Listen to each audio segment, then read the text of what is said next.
Hello, and welcome to summer. Yoga and Ayurveda for your healthiest, happiest summer.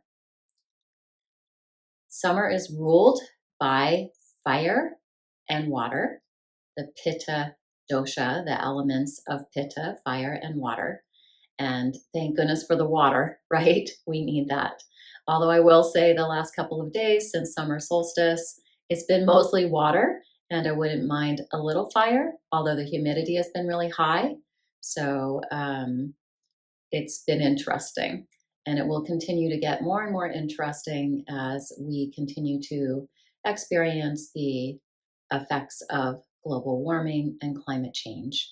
So, how can we make the healthiest choices for the happiest life in the summer as we face these really big challenges in the world that will have an impact on each of us personally as well? So, in the summer, we think a lot about digestion and we think about Agni. Agni is the digestive fire, and it is what breaks up and dissolves and moves Ama, AMA, Ama.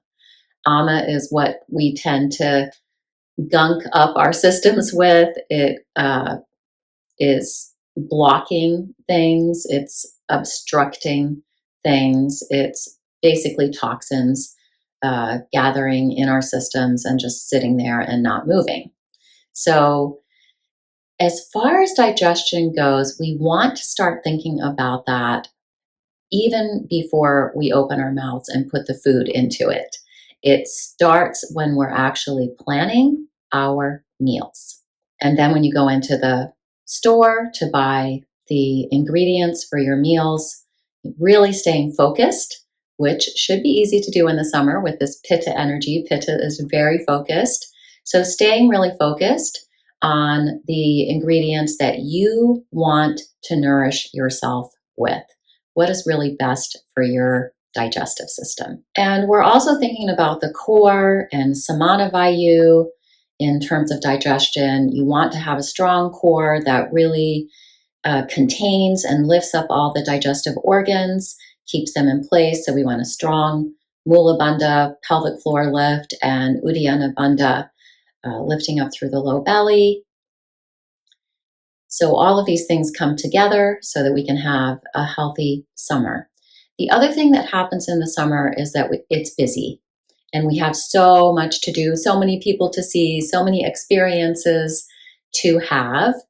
And just like when we're choosing wisely in terms of food, we want to choose wisely in terms of the activities that we put on our plate, right? So if you have a plate of food, do you want to pile it up with food and then eat a few bites and then pile on more food and then eat a few bites, and you never actually clean off your plate?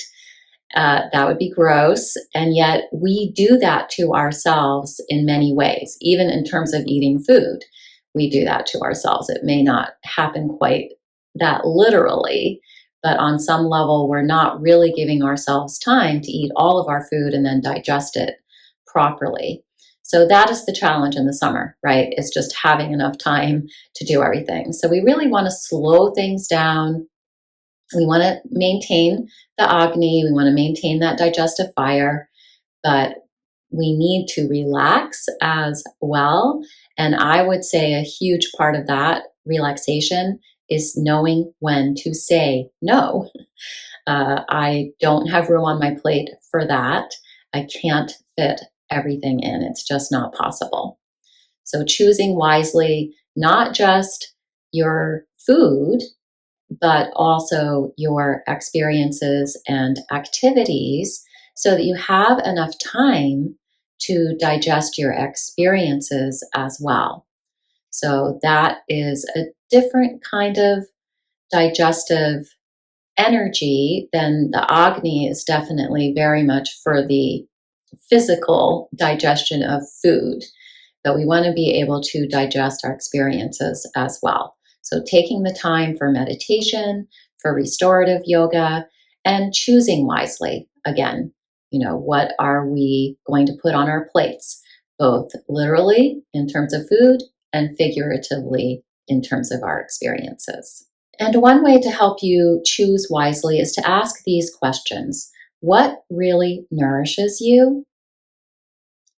And what depletes you or drains you? And if you don't know the answers to those questions yet, that is okay. But just keeping those questions in mind and being curious, what really nourishes me and what depletes or drains me? Once you start noticing that, you'll get the answers. All you have to do is ask the question and the answers will come. So, two more things I want to bring up in terms of our tips for a happy, healthy summer. So, just know when you are stressed out that your cortisol levels are rising, and that is going to have a negative impact on your enteric nervous system. And the enteric nervous system supports your immune health, it supports your digestive health, obviously, but it also supports your ability to sense what is going on both inside of you and in the world around you. Think about when you walk into a room and you can just feel whether it is comfortable or uncomfortable, that the people are safe, or maybe they don't seem that safe. A lot of that information is actually coming from your enteric nervous system. It's also coming from your heart. Your heart has a lot of important information for you as well. But we want to take care of that enteric nervous system. And part of that is going to be stress management, keeping those cortisol levels down. Now, we do need cortisol to activate, to mobilize. There's certainly a place for it, and we actually need it to be healthy. But in our culture, it tends to be out of control and over the top. So relax, do your restorative yoga practices. It is a little counterintuitive, but weight management and weight control and even weight loss occurs when we are relaxed and when we enjoy our food and when we enjoy our activities. So we want to keep those cortisol levels under control. We want to manage them effectively and do the restorative yoga, and you will actually be better able to manage your weight or even lose weight. Isn't that great? Just by lying around and relaxing, it's good for your metabolism, it's good for your enteric nervous system, it's good for your digestion on every level: physical, mental, energetic, and emotional. And the enteric nervous system is also an important part of your immune system. So, what happens in your gut biome, as we now know, and Ayurveda already knows and has known forever, what science is now proving, and that is that the enteric nervous system and the gut biome is really important to our overall health and especially to our immune system. So, bringing breath and relaxation into the core. Yes, we want to strengthen it, like I said earlier, lift up the organs, hold them in place.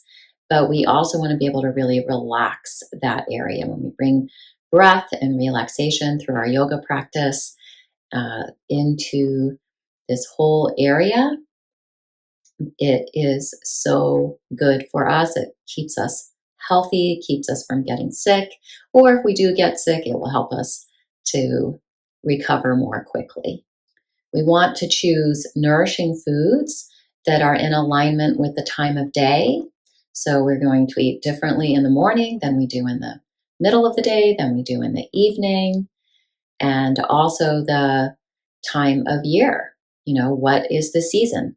In the summer, we want to eat summer foods. So the more you can buy foods that are in season locally, shopping at your farmer's market or at a store that is buying food from local farmers.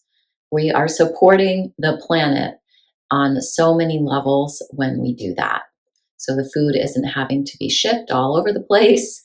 It's right there at our fingertips, and it's what we should be eating at this time of year. You can check out the summer foods and see what is recommended, and hopefully you'll see that for the most part, what is recommended is available locally to you.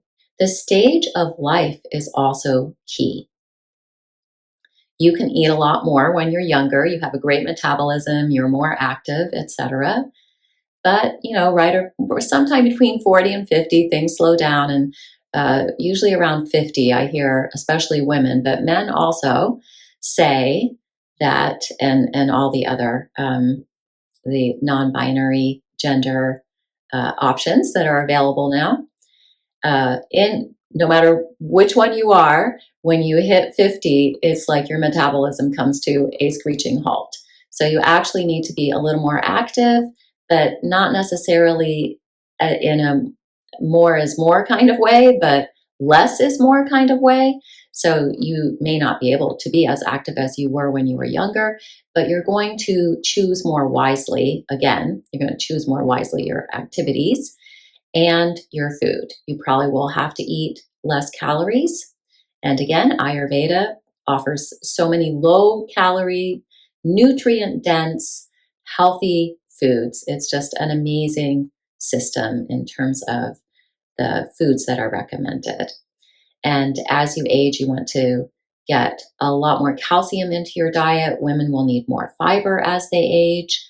So being able to get more nutrients, more fiber, more calcium, etc., and yet not eat a lot more calories is important. And of course, your gut tells you, what to do. As I said earlier, it's where your instincts are. And how many times have I said to myself, oh, if only I would have listened to myself. I felt it right in here, what I was supposed to do, what would have been the best thing to do. And I overrode it. I didn't listen to myself and I chose something else instead. I don't do that very often anymore. Once I feel it in here, I'm like, oh, that's important. I better listen to that. So we can learn from our mistakes as we age. Have a healthy, happy summer with these yoga and Ayurveda practices. Namaste. And from here, you might want to watch my video on the best foods for summer.